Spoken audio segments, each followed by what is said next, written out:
2009. gada 8. augusta ekumeniskais dievkalpojums Aizkraukles kapos.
No Lūkas evaņģelija, kur lasām 10. nodaļā no 19. līdz 20. pantam. Tā saka Jēzus: es esmu jums devis spēku, ka jūs varat staigāt pār skorpijiem, tas jums nekaitēs, bet nepriecājieties par to. Priecājieties par to, lai jūsu vārdi tiktu ierakstīti debesīs. Āmen. Jā, šodien tāda skaista diena, spoži spīd saule.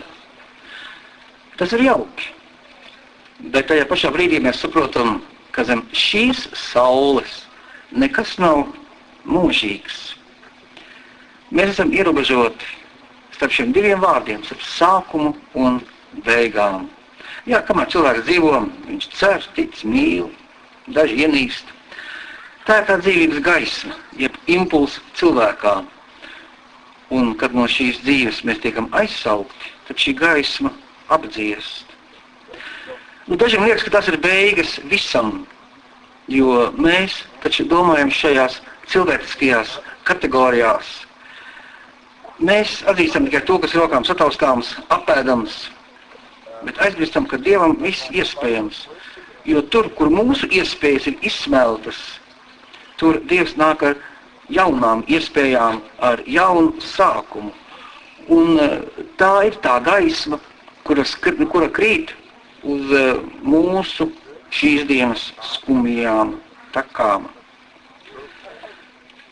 Jā, mēs savā dzīvē iztaigām daudz takas, bet ir arī kādreiz jāiet tā pēdējā taka, pa kuru ejam tumšos tērpos, vainagi, ziedi, kāpat laikā viņš pie acīm, un vienīgais, ko mēs tādā brīdī varam mīlēt no tālienes. Kapos mēs raudam, bet mēs neraudam tikai par aizgājušo, bet domāju, ka mēs šajā brīdī raudam arī par savu nīcību. Kad būs jāatstāj viss, un no šīs pasaules jāšķiras. Jā, pēdējā šīs zemes redzamā vieta ir kapsēta, un pēdējā atklāsme atvērtais kaps. Uz kapsētu nākam, lai pateiktos, lūgtu piedošanu, aizlūgtu, bet ne tikai. Kapsētā dzimst arī daudz jautājumu, no kuru atbildēm varētu gūt tādu samierināšanos ar likteni, mieru dvēselē. Un tieši kapos mēs varam uztaustīt kaut ko ļoti, ļoti būtisku savai esībai, savas esības vertikālo dimensiju. Un kapsētā mēs sākam apzināties, ka visi šajā pasaulē mēs esam ceļinieki. Ka mēs esam kādā nepārtrauktā kustībā no savas piedzimšanas līdz aizsaukšanai mūžībā. Un varbūt tas arī par iemeslu, kāpēc mēs nākam uz kapsētu, kāpēc svinam svētkus. Jo kapos mēs sastopamies ar mūžību, arī ar savējo. Pārdomāsim uzmanīgi Zālamana slēdzienu par cilvēku dzīves ceļojumu gala mērķi, kur Zalmans saka, tiešām pīšļi būs atgriezties atpakaļ zemē, kļūst par to, kas tie iepriekš bijuši, un garam atkal atgriezties pie Dieva, kas to ir devis. Un tad gribas jautāt, vai pārāk lielu uzmanību mēs neveltam pīšļiem, atstājot novārtā garu. Protams, ir pareizi, ka apmeklējam mūsu tuvnieku kapu vietas, bet pareizāk to darīt ar apziņu, ka kaps un atmiņas nav mūžīgi. Arī vārdi, iekaltie pieminekļī, nav mūžīgi. Bet mūžīgs ir gars, kurš atgriežas pie Dieva.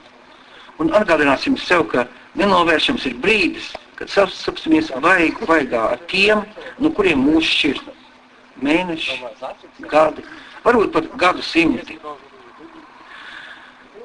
Mēs visi reiz mirsim, gan tie, kur šeit uzmanīgi klausās, gan tie, kur blakus stāv un pļāpā. Visiem būs reiz jāiet šis pēdējais ceļš. Un vienīgais, ko mēs šajā pasaulē varam iegūt, tas ir gudra sirds. Ja kāds Zalmans teicis, augstākā gudrība ir Dieva bijāšana. Gudra sirds, tad zina arī domāt par gara atgriešanos pie Dieva. Jā, cik daudz var pastāstīt kapsētas. Gan tās, kuras vientuļas snauž ceļmalā, gan tās, kuras cieši piegaudušās kādai baznīcai. Un par cilvēka dzīvi liecina tikai vientuļa akmens plāksne ar vārdu, uzvārdu, dzimšanas, miršanas datumu.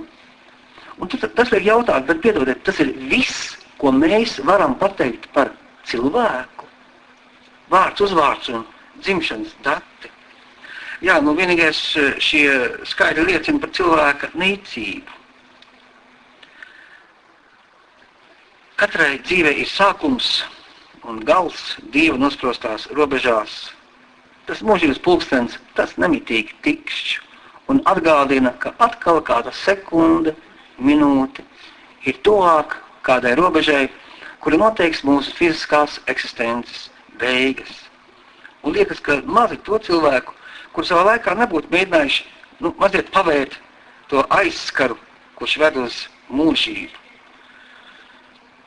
Un tomēr ticības, cerības un mīlestības acis ir redzējušas vietu, kur beidzas naids, kur viss ir nomazgāts un valda miers, kur beidzas visas cīņas, visi darbi, nopūtas, pūliņi, vaidi.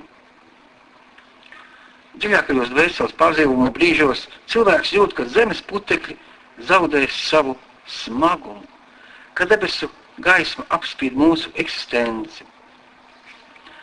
Nāves brīdī cilvēks saprot, ka šķiršanās ir tikai šķietama. Nāve, tā ir uzvara. Visi mēs gribam dzīvot, augstam dzīvi, tai pieķeramies, gribam to paturēt. Jā, nāve un miršana, tā mums tomēr uztrauc.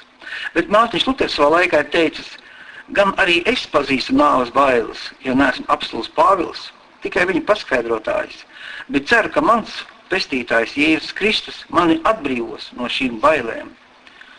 Un tas tiek jautāt, kādas ir mūsu attiecības ar to, kurš atbrīvos mani no manām bailēm. Par daudz mēs esam pieķērušies šai zemē, šai realitātei, par daudz kalpojam šīs sistēmas pilnveidošanai. Reiz mēs cenšamies uzbūvēt skaistāko māju, iekārtot skaistāko dzīvokli, nopirkt greznāko mašīnu, aizbraukt skaistākajā ceļojumā. Tas, protams, nav slikti, bet varbūt vajadzētu atstāt kaut ko mūžībai.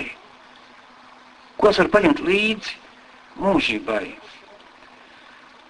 Jā, vai necenšamies par daudz savus vārdus ierakstīt enciklopēdijās, goda plākstēs, avīzēs, daži savu vārdu rakstu uz toaletes sienām, kur katrs atrod savu vārdu vietu labāk. Bet mēs tiekam izsvītroti no mājas grāmatas un izdod mūsu pēdējo šīs zemes dokumentu miršanas apliecību. Bet tā nav pēdējā vieta, kur ir ierakstīts mūsu vārds. Jēzus saka, lai jūsu vārdi ir ierakstīti debesīs. Viss, koks, akmens, papīrs, smilšakmens mūrs, tas viss ir zudīs. Zudīs arī mūsu vārdi tajos paliks tas, kas ir